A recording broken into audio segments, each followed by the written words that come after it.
What is a schizo? It is someone that suffers consequences for their beliefs. And I know I'm very credible on the subject because I've suffered multiple consequences for my beliefs. I don't think I'm a schizo. I am a schizo. And in this day in society, that's almost like people everybody wants to be a schizo. This is why I'm making this video. Because you don't want to be a schizo because you have a very harsh life, and I'm going to explain in this video. This is actually going to be a three-part series, and it's going to be about the triad: the schizo, the psychopath, the normie. Today we're going to focus on the schizo, but I am going to bring up the psychopath and the normie because it pertains to this, to understand this a lot better. But I'm going to make my first video on the schizo because I believe I am one. Because I've suffered, I'm going to say it again, multiple consequences for my beliefs. And I didn't make this up. I got this from, I got to give him credit. Hidden in America, watch his YouTube, fantastic YouTube channel. I mean, like, his YouTube channel is borderline a secret society in itself. It's unbelievable. And I got this from him. He's so much better with his words than I am.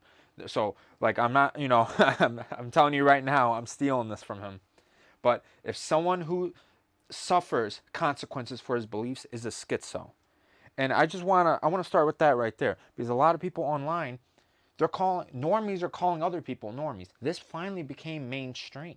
I can't believe it. But you could see the normies don't even call themselves normies. They're not even proud of it. And I'll tell you right now, being a normie is not an insult. It's not embarrassing. You want to be a normie, actually. Normies live very easy lives. Normies actually live fantastic lives. I'll say that right now. Everybody wants to be a schizo because they just see the outliers. They see the quote unquote chosen ones. Because the majority of schizos, you'll never know their name. They're gone in history. There's very few that have actually made it past.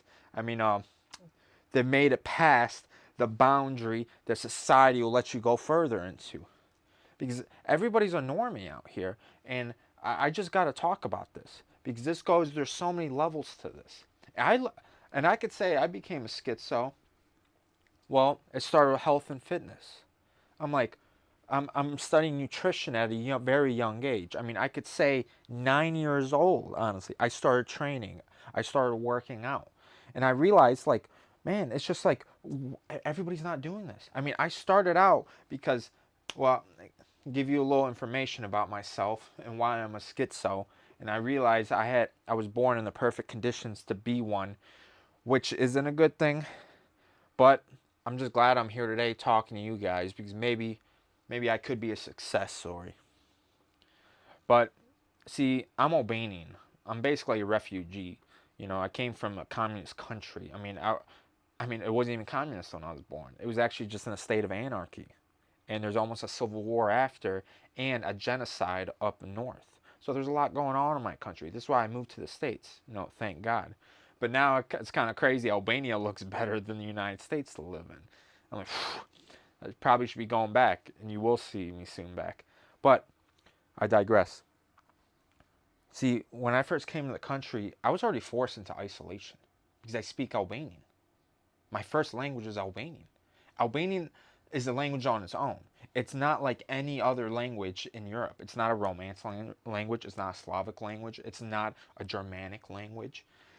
So it's a thing on its own. People don't realize this. So learning Albanian, I was automatically ostracized from everybody else because I wasn't around other Albanians. I mean, I grew up in, near downtown Cleveland, honestly. And yes, there's multiple races of people, but like not many Albanians, right? So automatically, when I went to school, socializing with my peers, I was already ostracized. I couldn't speak the same language as them. I was already forced into solitude. And that's the number one thing for the schizo, to eventually suffer the consequences of his beliefs. And when I was younger, I just couldn't socialize with people. I mean, I started to learn English, but it was difficult because again, Albanian is nothing like English, and English is extremely difficult. I mean, I say you English speakers, I mean, like, you're on par of Russian and Mandarin Chinese, honestly. Like, if you could learn English, you can learn any language. I don't want to hear any of this that you guys can't learn another language. I mean, this language is so difficult and it makes no sense. Other languages make sense. I mean, like, there's actually rules and rhyme and reason to these things. But I'm just saying, because if you don't understand the language, that's going to ostracize you from other people. You can't explain your ideas. You can't speak to yourself. So then you just end up stuck in your head. And I could tell you these were the perfect circumstances. And I'm telling you this story because maybe you could relate to me, because maybe you are a schizo. Because a lot of normies can't relate to this because they just start picking up the language like it's nothing, especially if you're an English speaker and you could socialize and speak to everybody at a young age. This is when then indoctrination starts, because I couldn't get indoctrinated. I just couldn't. I mean, think about it. I started in the American school system. John D. Rockefeller, that started the education system in the United States, was honestly where I moved to America. He lived a couple miles away. Richest man in history. So the indoctrination, you can honestly say, started here. Maybe the heart of it. The first conversations he had in his mansion. But I couldn't be indoctrinated because I didn't understand this language, which is written up here. Do you see what I'm saying? So I'm just giving you context, okay? So I was very ostracized when I was younger, which gave me a very vivid imagination. I grew my imagination immensely because I knew teachers, like I was basically mute. I started speaking at 4 years old, too. I still have problems with language today. And you might be like, oh, I'm speaking so well on camera. Well, I've practiced. I've diligently every single day. I mean, I'm 30 years old right now. But yeah, I've practiced every single day and I've gotten better at the language. And my teachers knew that I was a very talented kid. But like I believe I was a blessing in disguise that I was ostracized basically when I was younger, because I was so different. I came from a different culture, different food, different language, different way to do things. Like I'm telling you, like guys, do your research on Albania. It's a very strange place, especially compared to Europe and the other countries around it. It's very unique. And I'm not saying that because I'm just biased, right? But I knew at a very young age, I had a very vivid imagination. I could think so deeply about things. I could think about abstract things. I just couldn't portray it to everybody else. And obviously, to succeed in school, you need to know how to read and write and to speak. And if you don't have all these things down, well, I mean, things are going to be very problematic for you. But this is the beginning of the schizo. And this is what I want to get to. Because schizos go into deep solitude. Your average normie can't spend an hour by himself. I mean, bare minimum, he's scrolling on his phone. I'm telling you, like, solitude is one of the factors. Like, actually, I'm going to write that up here. I'm going to, like, traits. Traits of the schizo. Schizo. See, I don't care about messing up on camera anymore. I used to edit and delete things, right? But I don't even care because I'm getting better every single day. So you guys can make fun of me or whatever. Traits of the schizo. I'm going to say number one, solitude. Solitude. Yeah, I'm going to cry. I used to be so embarrassed about my spelling. I believe I spelled solitude correctly. But it's not my first. This is a very difficult language, so don't give me shit on it, okay? I'm being very brave right now because this whiteboard right now, I mean, it gives me almost PTSD from school from messing up and speaking and writing things down. But I'm going to practice every single day because this is a part of my journey and this is my weak point. So, solitude. We need the average schizo suffers solitude some point of his life. I told you, for me, it started in the beginning of my life. It started right when I had consciousness, at whatever age that was. I want to say for me, it was maybe 4 years old. I remember my sister being born and appearing basically in my room, in my house, and then my brother. So I believe I had consciousness at a very young age, compared to other people. But solitude, solitude. No one knows what solitude is. People know what loneliness is. This is completely different. Isolation. These are two different things. Solitude. This is the positive form of isolation. Solitude is where you grow yourself. Solitude is where you you transmute yourself. This is where the alchemy happens in your life. This is how the schizo realizes himself. He changes through this process. This is the catalyst. Solitude. And let me give you a story. Actually, I got a book right here. Hope this doesn't blur up on the camera because I want to show it to you guys. Look, thus spoke Zarathustra. Yeah, I hope that's focused in on you guys. This one, I love this cover. I want you guys to read the first chapter of this book. You don't even have to read the whole book. Read the first chapter. This book has changed my life. This book, you can honestly say it's the embodiment of the schizo. I could say I love this book so much. I'll show you right here. I have this book in Albanian. And I have this book. Let me find it. Oh, there it is. And I have it in Italian also. Because I want to read it in 3 different languages. Because the language, and I recommend you guys to read, learn other languages too. Because some things just don't translate well. And I would really recommend to read Zarathustra in German. That's my next copy that I want to get. Because that would be the original from Friedrich Nietzsche. And I'm going to be talking a lot about him even more. But solitude, let's start there. And I want to give you a summary, a little spark notes of the first chapter in Nietzsche's Thus Spake Zarathustra. So, let's get started. So Zarathustra, he's on top of a mountain. This is where it begins. He's already enlightened. He already got past the solitude phase.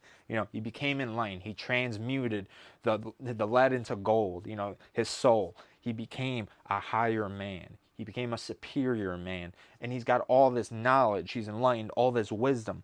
And he's like, I'm done. I'm done with my solitude. Because he's still a man at the end of the day. He's still a human being. And he's like, I need to bring what I learned in solitude to the people. I need to bring what I taught. And this is what I believe I'm doing right now at 30 years old. I'm doing the same thing as Zarathustra. And I believe if you're watching this right now and you've been through bouts of solitude, this is the spark. This is the fire that will ignite that to get you to bring what you alchemized in your soul to bring to people.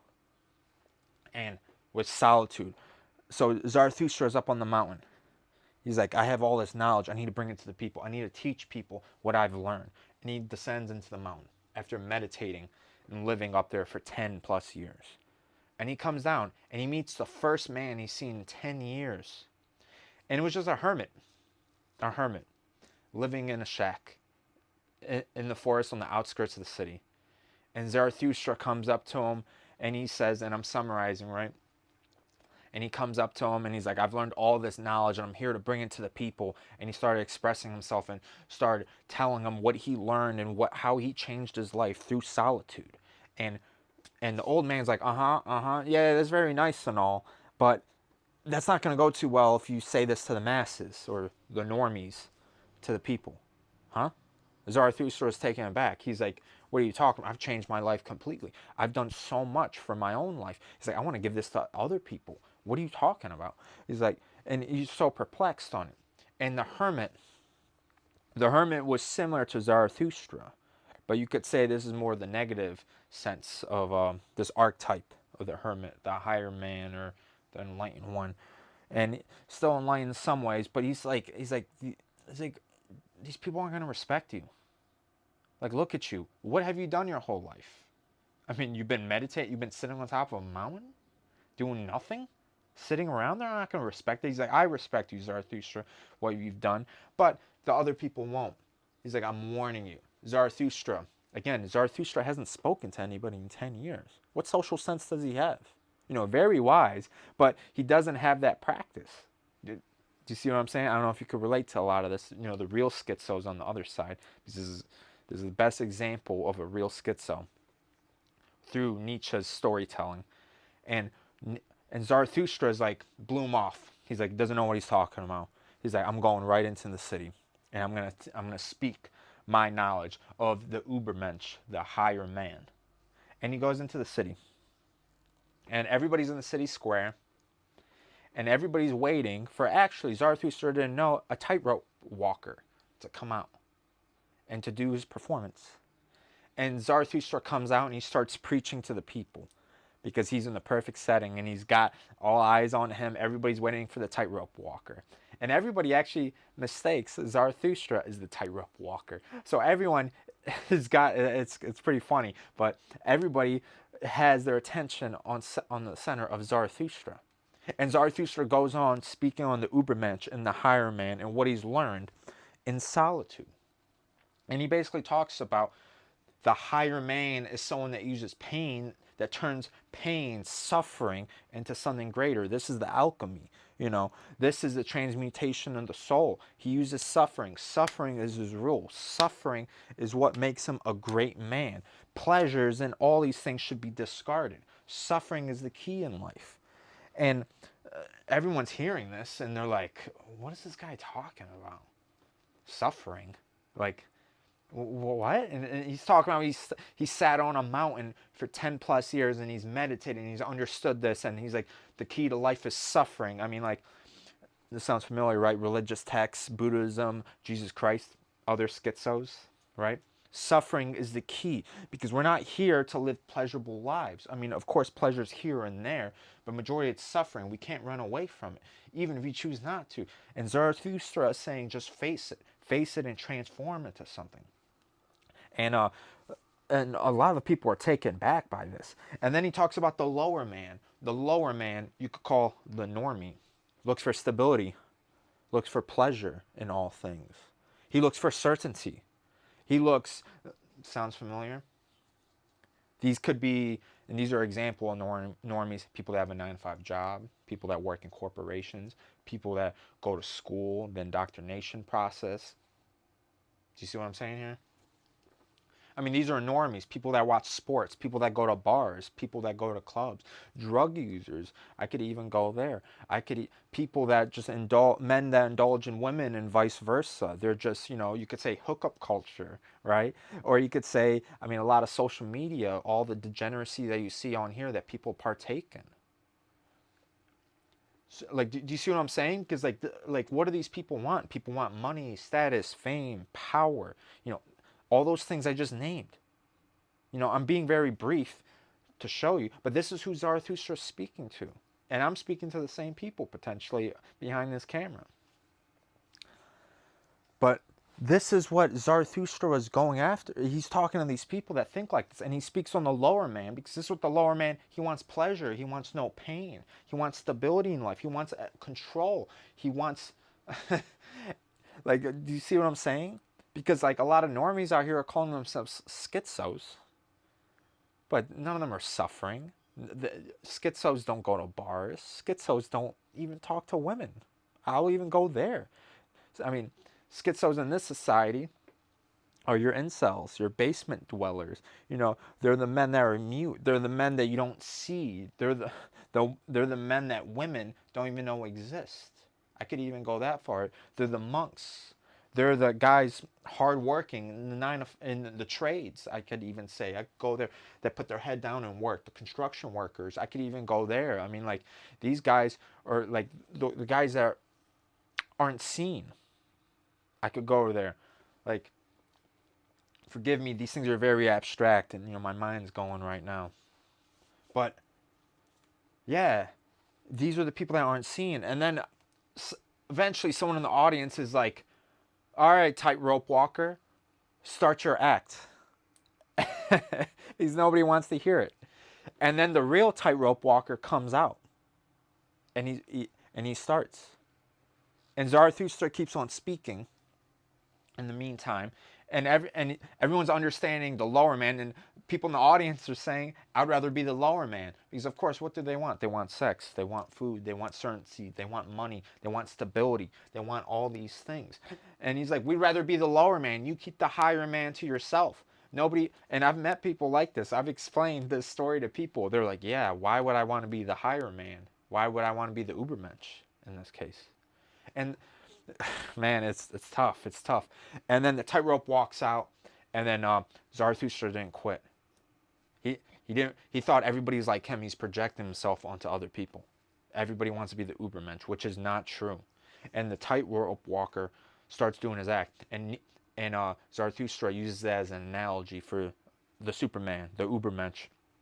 And he says, man is just like this tightrope walker going from one side to another.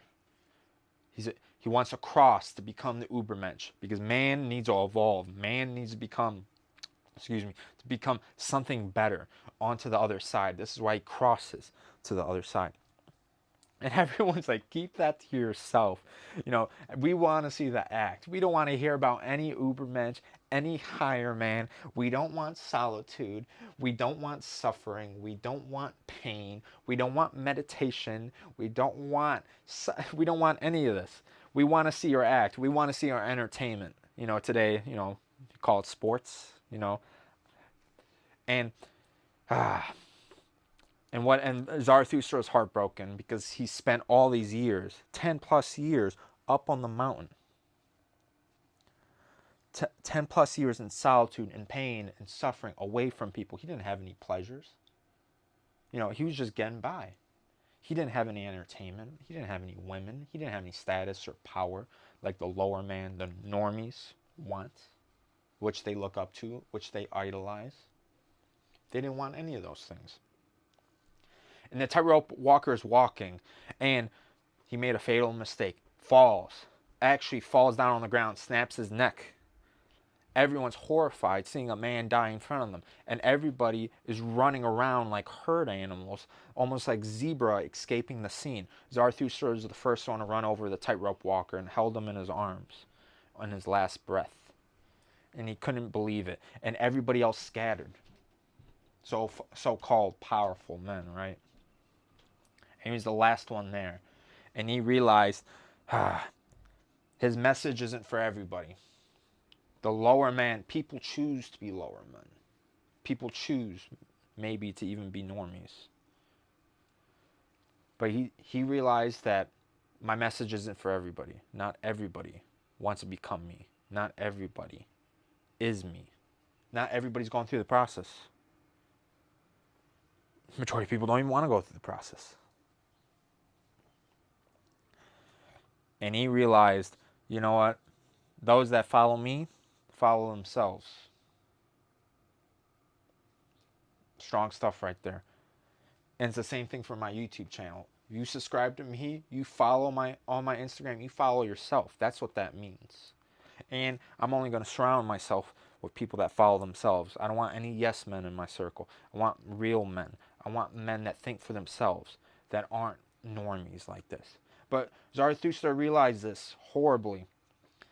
And he goes back to the outskirts of the city, to the old hermit, basically telling him, you were right. And the old hermit didn't want to say, I told you so, but he's like, yes. And he saw what the normies, the masses, the lower men, the Untermensch were capable of. And he was very distraught. And Zarathustra goes on his journey after that. And that's about the first chapter right there. So another part of the schizo is, I'm going to write it down right here. I'm going to call it lack of experience socially.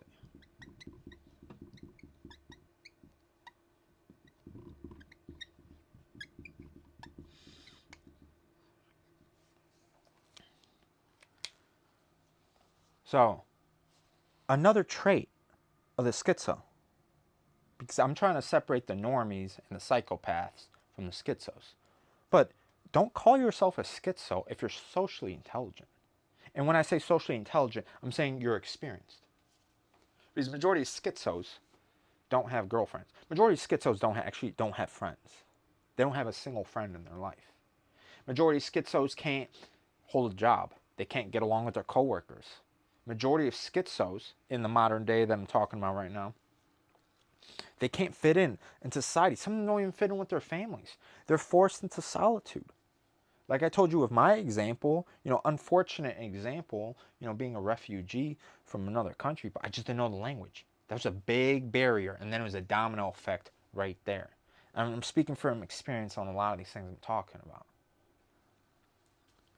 But the normies are surrounded by people with these big circles their whole life. The normies have all these friend groups. They have all these people to call. Like some schizos are lucky to have one friend. If I'm going to base it down to something. So, if you got multiple friends to call up, if you got people calling you up every day, you're not a schizo. You're just not. Because just like Zarathustra, you've been through the process. The only people you could actually be friends with are people that have been through the process. These are the people that are your equals. This is why Zarathustra is saying, those that follow me, follow themselves. This is why he says this. And it's true. You can't convert anybody. You can't change anybody. This is just how people are. So it's a lack of experience socially. It's just this is what happens in solitude. So they kind of come off quirky. They kind of come off a little awkward. They kind of come off a little strange. Like, and like usually the schizos are the people what normies make fun of. Like in high school, like the normies are usually the popular kids. Like if you're popular in high school, you're probably a normie 9 times out of 10. If you've been good with women, you're probably a normie. You get laid every weekend, you're probably a normie. Like that, these are just normie behaviors. You drink alcohol, you go to bars, clubs in America, you're probably a normie. You watch sports, you're probably a normie. And I'm using this to differentiate the schizo from the normie.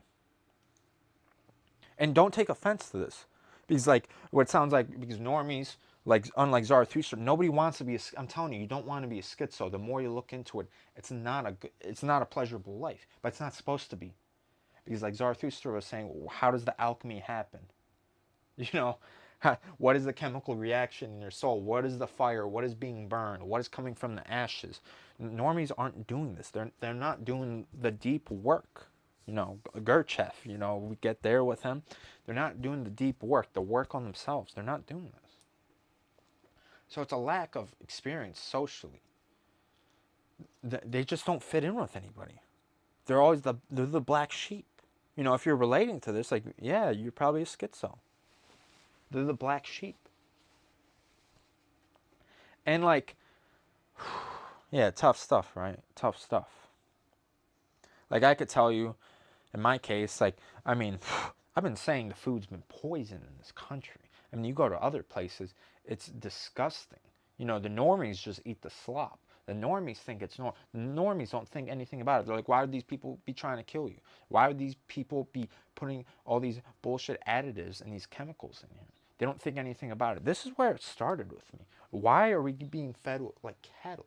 But you can't speak this. Like, I was so difficult to hang around, right? I was so difficult. They're like, you cannot bring Enly anywhere. You go to a restaurant, you walk through a grocery store. First of all, I'm not even eating half the time.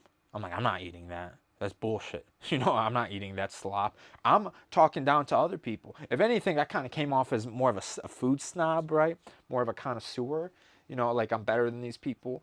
But like, you kind of are because you're eating slop. Normies don't realize what they're eating because majority of normies, I can tell you in America too, they don't leave their state. They don't even leave the country. So that's another thing too, because schizos, I want to write this in here, actually. Let's go to this. Travel.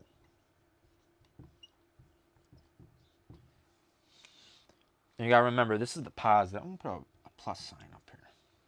The positive. I'm talking about the positive aspects of schizo. Schizos travel. They move around. I mean, like, a lot of your schizos are vagabonds, homeless people in the country. I mean, like, normies are saying, they're schizos and they have a mortgage. Get out of here. Oh my. You just signed up to a bank. There's nothing more normie than that. Or they sign a contract to a corporation for money. Oh, that you are number one normie right there. Like, get out of here. I mean, and a lot of these things restrict travel. Do you see what I'm saying? Because you have a mortgage, you're stuck. You're stuck where you're at in life. Because you got to pay this thing off. You can't really leave. You got bills, and the building's gonna break down in general, and you got to do repairs and this and that. And then if you work at a corporation, well, you got to ask for PTO. You got to ask another man to go and wander the earth. Right? You got to ask a man to go around and actually ask another man. And you think I'm being demeaning right here, but you're talking to a schizo, right? Nobody tells me what I do. I go wherever I want on the earth because I'm actually a real human being, right? But you guys sign these ungodly contracts with these devilish corporations, and they're restricting your freedom. And because they restrict your freedom, they restrict your perspective. I tell people all the time, travel. You don't understand how much your health changes because you're eating more food. You're getting out of America, first of all. You realize how toxic everything is here. You realize how it's unwalkable anywhere. There's like, I mean, there is exercise culture. I'll give you Americans that. You know, I mean, everything started here. Bodybuilding, Arnold Schwarzenegger, you know, Venice Beach. But like, that's a really niche community. You know what I'm saying? It's like when you're that guy, I could tell you, I grew up in America. You were the lifter guy. You know, you're the meathead. That's just what it is here. But other countries, they're more active. They move around. Kids play outside. You start to see this. You change your mind on things. You're like, oh my God, we really live in this deep matrix that we're in. But it's the thing is, we can't travel. We actually can't see the world. And it's like, I know people, I live in Cleveland, Ohio. I know people that haven't seen the east side of Cleveland. Like, I live on the west side, and vice versa. East siders don't go to the west side. It's like, you haven't seen the other side of your city? Like, whew. Oh, dropped my pen. You haven't seen the other side of your city? Absolutely ridiculous. What is going on here? But it's the restriction of travel. It's the restriction of the wandering. Because this is what Zarathustra actually does. Is he does a lot of wandering after. I mean, this is another trait. I want to say uh, of the schizo. And I can name some. I gotta name some more examples with some of these guys. Like with travel, like Miyamoto Musashi in feudal Japan. I mean, he's just a wandering samurai. Eventually became a Zen master, found enlightenment in a cave at the end of his life. But Miyamoto Musashi was traveling from city to city, just battling men, 60-0 in duels, one-on-one with katanas. But Miyamoto Musashi is a great example of that. I mean, this is why he came to this. I mean, he traveled just all over Japan. You don't have to travel far to see different perspectives. You really don't. Like I made the example with Cleveland. Just go to the other side of your city. That's it. Like, I mean, I met people from New York. They've never even left their borough. I know plenty of people in Ohio. They've never even crossed the Ohio River. They've never gone to Indiana. They've never gone to Pennsylvania. I mean, that's better than just leaving your city, right? But man, it's like these places are drastically different. This is why I always tell people move around. You'd be what it does to your mind, your body, most of all, your nutrition. There's different foods everywhere. There's different animals, different plants. You know, you'll start to understand things. You know, people eat differently. You could, and hell, sometimes you realize, oh, people are actually worse in other places I go to. So I'm not just saying like get out of America. Like the American passport could take you to so many places. But yeah, the schizo travels. You know, another person I could bring up is Nikola. Another person I could bring up is Nikola Tesla. Tesla. I mean, he used to live in it was Yugoslavia at the time, so I don't know what country. I don't want to mistake that, but he came over to America to work for Edison. Eventually, get up to his heights. I mean, he came all the way over. Travel is a big one. It's like this one's very underrated because normies don't even leave their city. Like if you haven't left your city, you're probably a normie. And like, do you see how this comes by with me? I mean, like I came here at 1 years old. I mean, I ended up in a whole different country, and I've been traveling to a lot of places since then. But it's always been in me. I've always been from another place, you know, a very far away place. But travel is huge. Travel is massive. And yeah, I'm gonna write down here the negative traits. Negative traits of a schizo.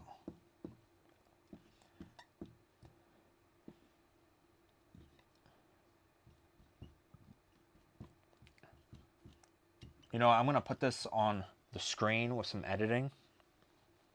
But the DSM. The DSM. Those are the negative traits of schizo. And I'm going to read them off on my iPad right here. But yeah, the DSM. You guys know what this is? I was a psychology major. College.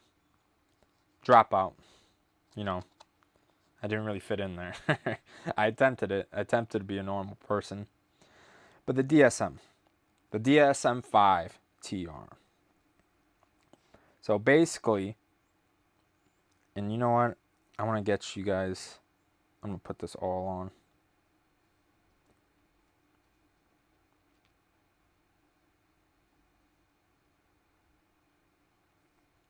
So basically, this is how you categorize people as a schizophrenic. And you'd be surprised. You'd think, because I remember learning about this in college. I'm like, well, yeah, how would you find out if someone has a mental illness? And it's very arbitrary. It's very, to me, it comes off unprofessional. I'm sorry. Because I used to think, oh, they'll go inside your brain, they'll do these complex tests to find this, or you're lacking this chemical, or you need more of this, or less of this in your brain, or there's something, there's the shape, maybe the anatomy of your brain is completely different. No, a lot more arbitrary than that. Basically, a psychiatrist would ask you for, I'm going to read off right here, and you're going to see it with some editing somewhere on the screen. But it's a chronic mental disorder requiring at least two characteristics of symptoms: delusions, hallucinations, disorganized speech, disorganized slash catatonic behavior, or negative symptoms for at least 1 month. So you hear that? So just 5. So you're having delusions, hallucinations, disorganized speech, grossly disorganized catatonic behavior, or negative symptoms. And socially, you can't function in work. You can't function in relationships. You can't function in a job. So think about that. If that persists for more than 6 months, including at least 1 month with active symptoms. So you just need 2 of the following. So you're having delusions, hallucinations, disorganized speech, grossly catatonic behavior, negative symptoms.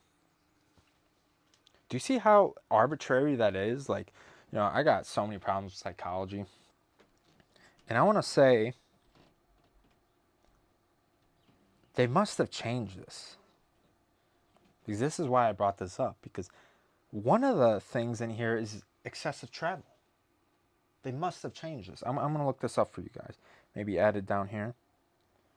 But like, I've actually known multiple schizophrenics, real schizophrenics. I'm talking about the medical diagnosis. People have been diagnosed with schizophrenia.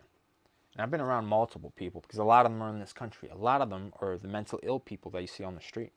I mean, I could say Reagan in the 80s, my psychology teachers, I'm going to shout him out, Stephen Krishman, one of the best teachers I had at Toledo. He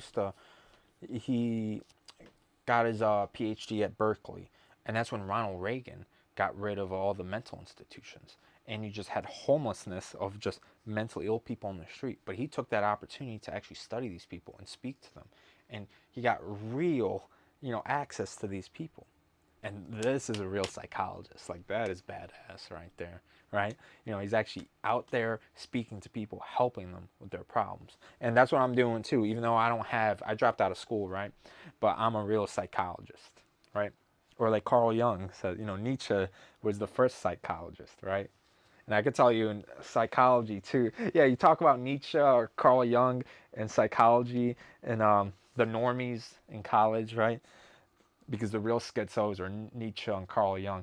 They'll just laugh at you. That's what it was. They're like, that's a bunch of pseudoscience. But they knew what they were talking about. But one of them was travel. Like, I had a friend growing up, really tragic too. Got schizophrenia in his late 20s. And supposedly his doctor said it was from frequent marijuana use. That one, I don't know, is debated. I'm not sure. But he was predisposed to psychosis in his family, which I don't know if he knew of it, but still, it's very tragic, or may I say foolish in some ways. I hope he didn't know that he had psychosis in his family, but he was taking psychoactive drugs like that. That's just what happens. But he had excessive travel. He wanted to play football. He wanted to be a football player, a professional football player. So you know what he did? He drove to Ohio State, went right to the coaches. Mind you, this guy didn't go to college. This guy did not play sports. He barely played sports in high school. He went straight. Outrageous, right? I mean, excessive travel. But I'm telling you, these are the negative traits. Like, I'm not completely against psychology because some people are just mentally ill. But this is the problem. There's a very thin line between these people. And the normies don't realize this because somehow it became cool. Because I'm telling you, very recent, I don't know, the last year, if you said you were a schizo, you were down here. But this guy, he was trying to be on the football team. He was borderline harassing the coaches, and people knew there was something wrong with him. And he had a very rough time. But he's trying to get that attention of them. Do you see how outrageous that is? And the delusions, he wants to be a pro football player. He didn't even finish football in high school. He doesn't even have a scholarship. He's not even on a real team. He's trying to go straight to a Big Ten team. Like, do you see that's two of the following, right? And he wanted a, oh man, it was a rough time for him. It was really tragic. But I realized how delusional he was. And I found out being around a real schizo. And then the next thing he did was even more outrageous. He went to Alabama. He went straight to Alabama, from Cleveland to Alabama, trying to get on the team. Like, who is this guy? He didn't cause that much of commotion. It's not like they called the cops on him or anything. But what led to his diagnosis of schizophrenia is then he drove across the country. He drove all the way across the country to go to LA. Car ran out of gas and broke down. I'm not sure. I don't remember exactly. But in Colorado. Then ended up being homeless in Colorado. These are majority of your schizos. They're the homeless. They're the destitute. They're the ones asking for change. They're the ones that aren't in their right mind. Excuse me. Or they look like they're on drugs. Or that maybe they are on drugs. But this is schizo. It's not. It's very tragic. But my theory is. See, there's a reason why the normies are terrified of solitude. They need to be speaking to someone. They need to always have a girlfriend. They need to always be speaking to people. They need to have their phone on. They need to be scrolling. They need to be doing the big event in the city. They need to go to the big sports game. They need to be talking to people 24/7. Because they can't be in solitude. Because the majority of these normies tempted to go through the veil. They wouldn't be able to make it. And I don't know the traits of this. I don't know if it's just the lucky, the perfect storm, strength of mind, their habits. I don't know. Because I like to say I crossed over, and I want to say I got on the better side. Especially the way I'm speaking right now, right? I hope, I look like a sane person. But I've been around plenty of schizos. That's just one example. But this guy, he was a normie. He crossed the veil, and he just couldn't handle it. And I think this is what happened. Like, I'm not going to say his name, but it started with an A. And don't laugh at this, but like, he would hear Lil Uzi Vert, the rapper, in his song would be like, hey, hey, hey. He thought he was talking about him. Like, I'm trying to give you the level of delusion he had. He thought Lil Uzi was speaking to him, which is absolutely ridiculous. One thing that did help him, which I thought was interesting, because Steven Krishman, I really respect him, because especially what he did, because I was doing the same thing, especially he was my friend too, because I was studying him. I want to learn about him. I want to understand him, because I could actually relate to him a lot. But I'm definitely this positive form. I've definitely done a lot of good. I don't come off as the same. If anything, normies are jealous of me. I mean, I don't know why, personally. I mean, all the struggle I've been through. But they're jealous of me, but I know I'm doing something right. This is why I'm speaking on camera, like Zarathustra, giving the knowledge, I hope, to other Ubermen, other Ubermensch, other Supermen on here. But I digress. But yeah, I realized that, like, yeah, he just couldn't do it. And the weirdest part was he was trying to be a normie. He knew he was different from everybody else. He was trying extremely hard to be a normie. It was very, like, it was really strange too, because it came off creepy, because that's not who he is. You can't be something else. This is why it's cringe. That's a better word for it. It's the same thing with normies. Like, schizos can't be normies. Sorry. And normies can't be schizos. Just stay in your lane. That's just what it is. And you don't want to be schizo. Because majority, 99% of schizos, to me, it seems like they live very hard, rough lives. And they usually need, like this guy I'm talking about, he needs government support. I mean, he can't live on his own. The government's going to be paying for him the whole time. But one thing I thought was interesting with him was he actually got religious. He's a Muslim. And he says Allah speaks to him when he prays. And this is another thing I'm getting into. He hears a voice in his head. Hope I have enough roof. I might have to erase some things. Let's call it your internal monologue.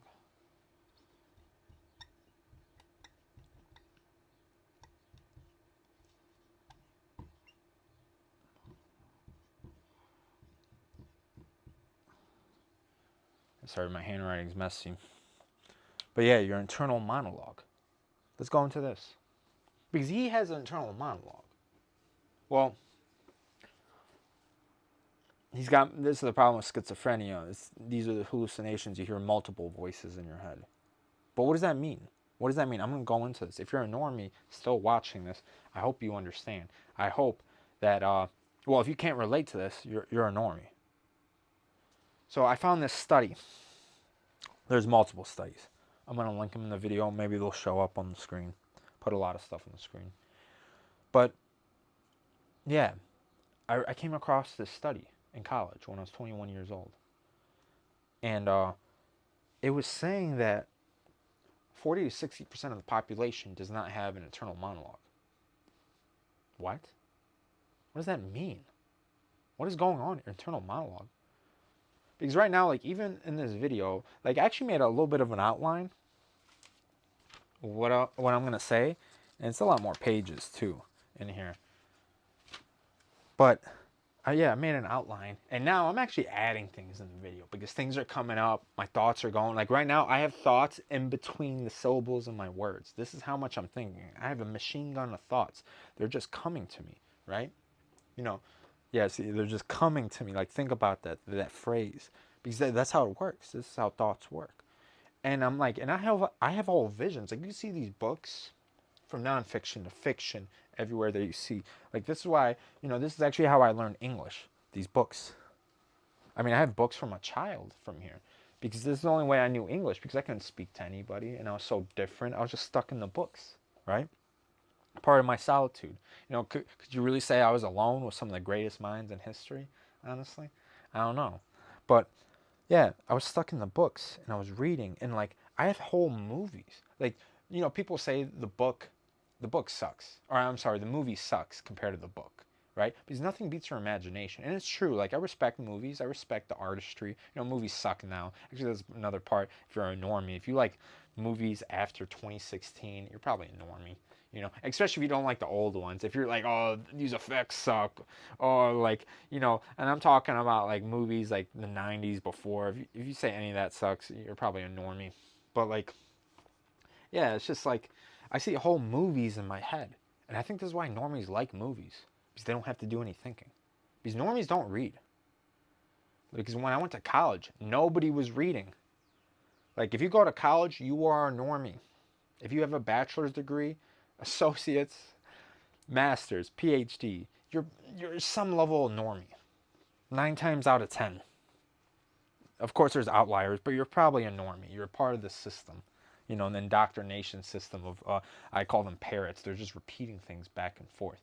They're actually not doing any thinking, which led to me to this study. People don't think. And I remember in 2017, Jordan Peterson was getting really popular. His downfall is tragic, but his rise was amazing. And I was watching him when I dropped out of school. People still thought I was in school because I was watching a professor speak, but I wish I had more professors like him at the time. Such tragic, the hero that dies like that. But yeah, and Jordan Peterson, he he talked about this a lot, and he even brought up that I mean, like, I got this a little bit from him and other places, but like, a lot of people don't think for themselves, and he was going against the establishment in school with like transvestites and the alphabet mafia. You know what I'm talking. I gotta be careful speaking on here on some things, but you know what I'm talking about. But he was actually thinking for himself. He was actually a forerunner on this, and I realized nobody was thinking because nobody was reading books in college. Nobody was intellectual on any type of level. Everybody was. I mean, there had to be, borderline 80 IQ. I mean, like, it was absolute, like, all, and I went to multiple, I traveled, going back to that, I traveled. I've been to a lot of universities over, not just a party. I mean, I even hung out. I actually walked into classes. Hey, I got a free class. I actually did that a lot. And they're all so subpar. They just let anybody into a university anymore. I mean, being in a university isn't being smart. This is another sign of a normie, you know? And this is another reason why I couldn't fit in. Like, this is why I was a dropout. I mean, all the schizos drop out. The ones that fell for it. I mean, majority of them don't even hop in general. But they just They just drop out like I did. I dropped out 2 weeks before finals. But yeah, the schizo, like, and all these normies that went to school with all these degrees, supporting the system, paying taxes, calling themselves schizos. Ah, I roll my eyes. But yeah, the schizos, they don't realize, like, they're just shoving Marxism and all these dangerous ideas down your throat. Like, it's gross. I mean, no one's thinking for themselves. You can't talk about the other side. We're just talking about the very, very far left. Like, it was getting very strange in school. Jordan Peterson was against that, you know. And I realized, well, of course everyone's falling for this because I'm actually from a communist country. You know, like my whole country's been brainwashed from Marx and Lenin. I mean, Enver Hoxha, the dictator of my country of Albania. I mean, he learned all about this in Paris, France. You know, like that's where he learned all this stuff and visiting the Soviet Union and talking to Stalin and everything. And he brought all these ideas to Albania and ruined the country. Because I remember in school, I would tell people about my experience of Albania because I came from a communist country. And I remember a group of kids, I'll never forget this. They're like, oh, he's actually from a communist country. Like, how was it? With glee. And I told them the truth. Everything, I mean, I didn't experience it, but my family and other people and my father's friends and my mother's friends have experienced it. They're like, oh, people were starving. There was no food. I mean, my parents ate one egg among their whole family. One egg. You know, that's how they ration things. Everything, the richest people in the country were the communists, right? The whole party. There's anarchy. People are killing each other. People killing their own babies. I mean, Albania just digressed, and just like every other communist country, and everybody just smiled, just left, and it actually turned into anger. They're like, "This kid's a liar." I'm like, "A liar?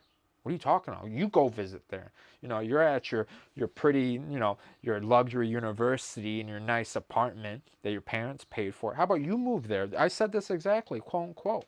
Like, you get out of here. This is why I moved to this country when I was younger, to get away from that bullshit. But I realized I got back into it because it was in the schools.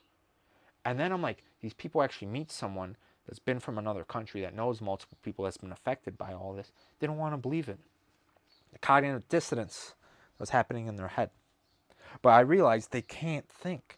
They can't think. Doesn't matter how much you talk to normies. Do you see what I'm saying with that? Going back to earlier before Zarathustra, he couldn't talk to the masses. He just couldn't. I mean, he just couldn't. He's talking to a bunch of people that can't think properly. They don't think. And this is why I started looking into this, because he wasn't the first person I ran into. Like, I remember I walked into like a couple dorm rooms. I've actually seen this twice. Where someone had a picture of Stalin right above his headboard, and my other normie friends at school. I'm like, hey, did you see that? Did you see Joseph Stalin right above their wall? And they're like, yeah. What's the problem with that? And I'm like, that's the equivalent of, you know, to the normies. You know, I was trying to speak to normies on this level, but like, that's the equivalent of having Adolf Hitler on the wall. You don't see any problem with that? Stalin actually killed more people than Adolf Hitler. You know, I mean, 90 million. I mean, you want to talk about, I mean, you can't even compare, I mean, the Holocaust to the Holodomor and all the Christians that have died in the Soviet Union and years later. And you could say all indirectly, like places like Albania and that ideology has killed people. But like, I'm like, up there, they had no idea about it. I'm like, what? They didn't even care. But these are normies too. You know, I had the knowledge, right? Especially when I was young, but I couldn't give it to the other people. They just couldn't think. And this study I read terrified me. Terrified me. Because it's saying 60 to 40% of the population can't think. What does that mean? And again with Jordan Peterson, see, I'm so all over the place. But Jordan Peterson says people think in words, basically in pictures, images, or both. I'm like, oh, that is interesting. Like, see me, I definitely do think in both, but not as much in words. Like, you can probably see up here. I mean, like, you guys are better spellers than me. I probably spelled some things wrong up here, but you know, I can't be embarrassed to make videos like this. But I really don't think of words. Like, I don't see them in my head properly like that, right? Like, But like I've had friends that are English majors or study other languages, and they're like, yeah, totally. Like it's just that is what my thoughts are when you're speaking right now. It's basically a transcript going down like a Star Wars like intro of just words. I'm like, oh, that is fascinating. Because I could definitely relate to Carl Jung more because Carl Jung, he was a straight visionary. He just thought in very vivid movies. I mean, like my dreams are like this too. I mean, I think this is why, especially when I was younger, I grew up across the street from the art museum in Cleveland. I got to bring that up because that definitely played in like my love for art. But yeah, I could definitely just see things in my head, especially when it comes to martial arts and techniques and anatomy. Like I could just get it so easily. I just picked it up naturally, but I just have everything in my head like that. But then, yeah, and I forgot the fourth category. Some people see nothing. Like nothing. What does that mean? Nothing. And the thing is, in psychology, Stephen Krishman was the first person to bring this up to me. But yeah, he, and you learn this in Psych 101, but I'm surprised a lot more people don't know this. But theory of mind, I'm going to write that up here actually. Theory of mind. I want everybody to look into this.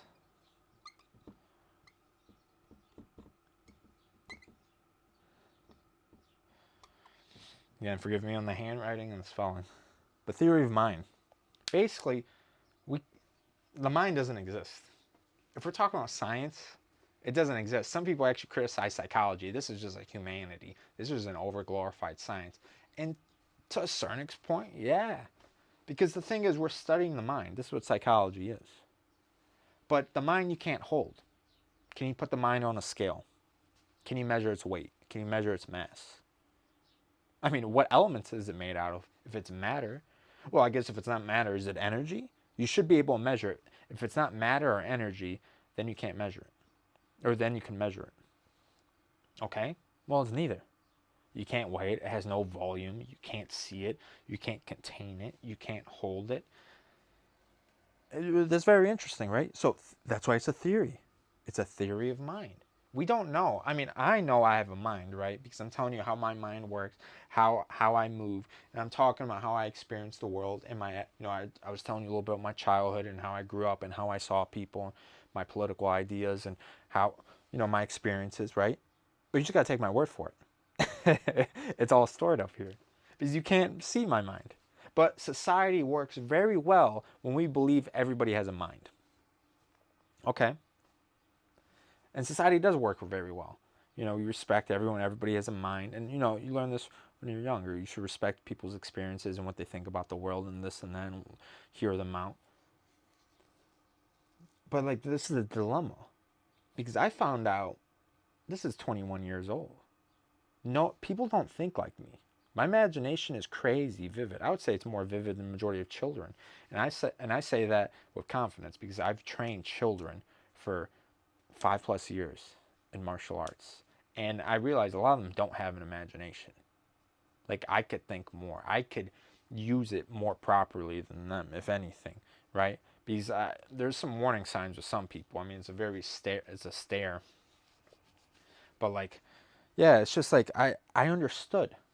Like I'm like, okay, so people don't think like me. I'm getting more into this, but you can't do studies on this. This is very difficult. And then it goes down to it's like, so when normies read, because technically they don't have an internal monologue. There's no voice in their head if we go back to that.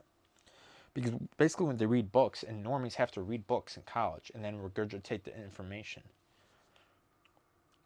I guess they're not using their mind. Like, see, I really don't respect degrees. I really don't respect college. If anything, I respect the trades. I respect the men in the trenches. I respect the soldiers, the cops, the men that use their hands. You know what I'm saying? These are the smart guys right here, not the guys stuck in the textbooks that haven't done anything in their life. And there's very few academics I actually respect, and the majority of them are dead. I'll say that right now. But yeah, if everyone gets away with this, everybody looks smarter than they are. That's basically what I'm trying to say with the theory of the mind. But a lot of people get away with this. So I'm like, a lot of people don't have an internal monologue.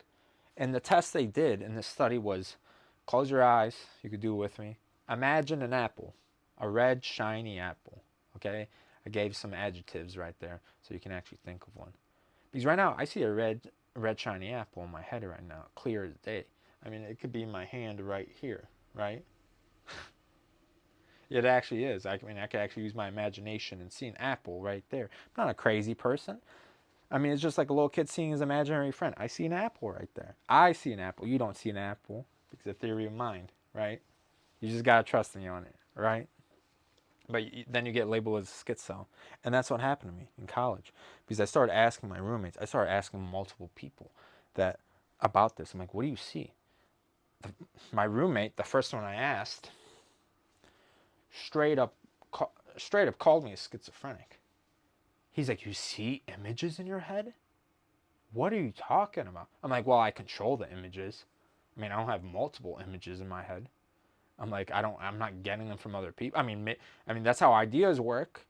But I would say that my thoughts just come to me. I mean, this is what Zen is all about, right? Meditation. If you guys, if you watch me, you probably practice that. But he just couldn't believe. And I asked him, like, "Do you see images in your head? Do you see words?" He's like, "I don't see anything." He's like, "I just do things." Whoa, you, what does that mean? I mean, he was basically just saying he's instinctual. He's like an animal. This is what we believe on animals. This is a big dilemma of animals too, because a lot of people are just like, yeah, you can just slaughter and do whatever you want with animals. But a lot of people claim animals have a mind. I do believe, and personally, I do believe this. A lot of animals do have minds. Cats, dogs. I mean, I could say, I could even maybe even go insects. Even go to that level. But that's my opinion, right? And again, it's still a theory at the end of the mind, and we should protect animals because they could potentially have a mind. But that's maybe another video. But yeah, it's the theory of mind. This is what it comes in. And I realized this guy couldn't think of anything. And I brought up the shiny apple. And then I got more extreme. I'm like, okay, let's imagine a big pink elephant wearing a three-piece suit, a top hat, a monocle, and he's sitting there smoking a cigar, drinking an espresso, talking about geopolitics of the world during the time of 2017 and the presidential election. And he's like, just stop. Like right there, what I just said right there, as me speaking it, I had that image in my head. And I'm assuming you did it too. But he just couldn't think of it. He's like, "What are you talking about? You are a fucking lunatic." And then the insults came. I'm like, whoa, what is going on here? This is a fellow college student too. I'm like, what is going on here? And I remember he actually came to my roommates. He's like, "There's something wrong with that guy. There's something off about him." And he's saying that there's something off about me because I have thoughts. What are you talking about? And this guy, he thought he was smarter than me too. But I just realized I'm just dealing with a normie. I'm like, oh man, this guy doesn't have thoughts. And I spoke to a bunch of other people, got a lot of negative remarks, same exact way. Probably a lot of people probably cut me off because I actually have real thoughts like that. And I'm like, whoa, I'm talking to a bunch of, at the time, normies. And I knew this at 2017. I knew this at 21 years old. Why? I can't believe this is actually mainstream right now. I can't believe normies are calling each other normies now. Unbelievable. But I was doing this that far back then. And I'm not even trying to be cool about this because this is a terrifying realization that other people don't think like me. It's like, okay, this guy votes. These people carry guns. These people drive cars. I mean, like, they don't have thoughts. They just supposedly act like animals. I thought these were human beings. I thought this is how Homo sapiens evolved. I thought this is what separates us from the animals, right? This is what I was taught in school. But being taught by a bunch of normies in school. So you didn't have an internal monologue. And the thing is, your mind, what I believe, and this is in my opinion, but like what I've seen from the schizophrenics I've studied, because I told you about one friend, I know multiple, okay? And it makes sense because I could relate to them, right? But I'm not